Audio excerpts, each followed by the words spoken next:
ఏ దాదాపు ఇక్కడ ఏమో సబ్ పడుతుంది. మా గణేష్ అన్న దీక్ష కూర్చుండన్న ఇక్కడ. గణేష్ అన్న దీక్ష కూర్చున్నాడు. దేనికోసం?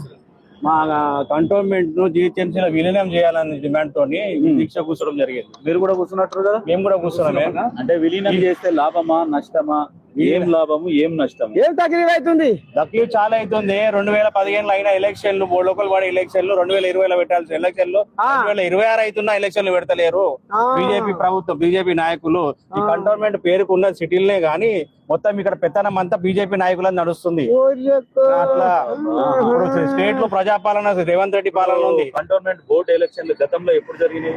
2015 లో జరిగినాయి. అంటే వాస్తవంగా ఎప్పుడు 5 ఏళ్ళకు ఒకసారి జరగాల్సింది. ఇప్పుడు ఎన్ని ఏళ్ళు అవుతుంది? 2020లో జరగాల్సిన ఎలక్షన్ 26 అయితే ఇంతవరకు ఎలక్షన్ ఊసేలేదు. ఎందుకైతే మరి పెడతలేరు వాళ్ళు. ఎలక్షన్ పెడితే ఓడిపోతారు బీజేపీ